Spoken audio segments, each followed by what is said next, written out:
The Permanent Secretary of the Ministry of Information and Media, Thabo Kawana, has commended DLS International Group of Companies for delivering medical equipment as per contract despite receiving only 25% of payment upfront. Yes. Your company, okay. What's your company?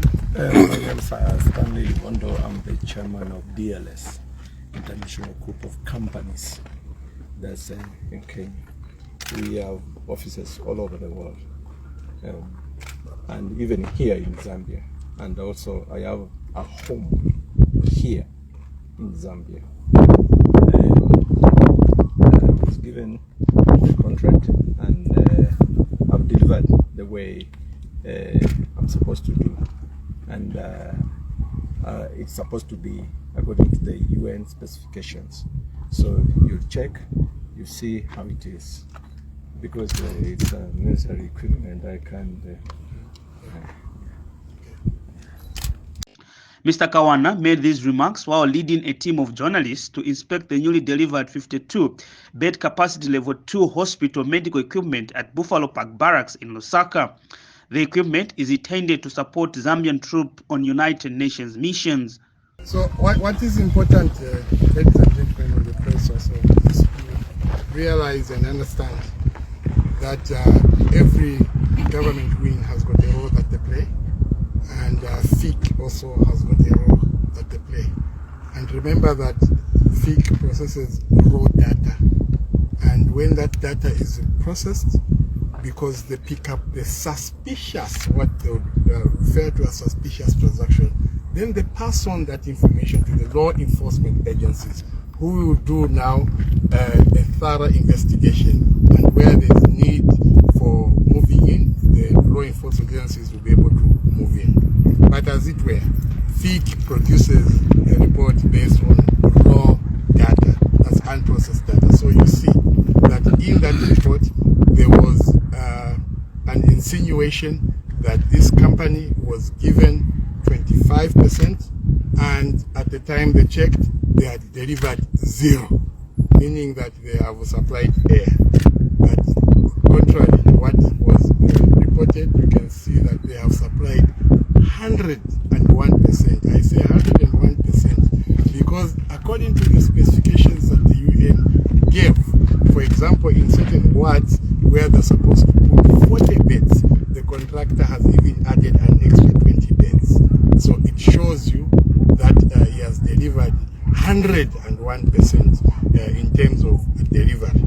And the tour aimed to address concerns raised by the Financial Intelligence Center FIC report, which suggested that DLS International Group of Companies had not supplied the medical equipment. Mr. Kawana urged FIC to avoid releasing information still under suspicion or investigation to the public, as it could lead to misunderstanding. In a related statement, Zambia Army Clinical Support Service Contract Manager David Mubanga expressed that the Zambia Army will continue to seek opportunities to deploy more equipment for reinvestment.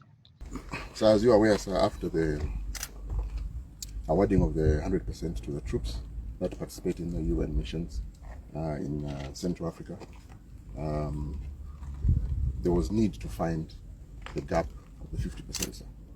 And that is how the Army decided that we become more equipment-centric rather than troop-centric.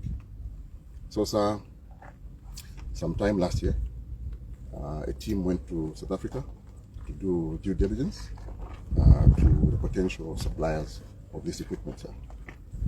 A company called Canvas and Tent was visited.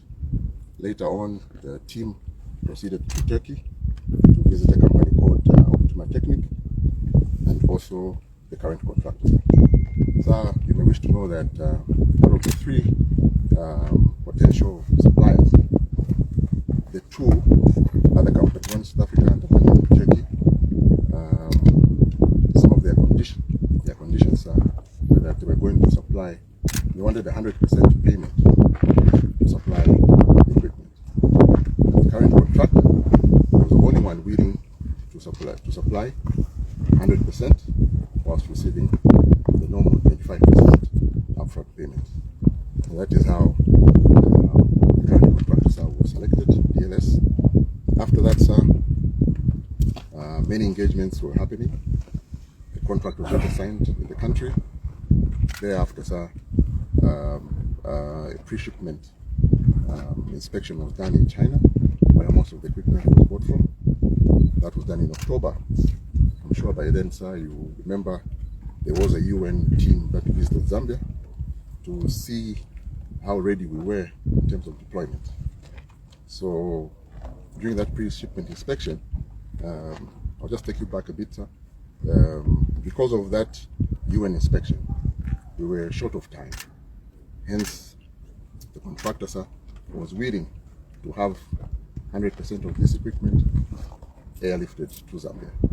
But this development underscores government's commitment to transparency and effective resource utilization. We'll keep you updated on further developments. I'm Gavinda Igalimina, reporting from Lusaka.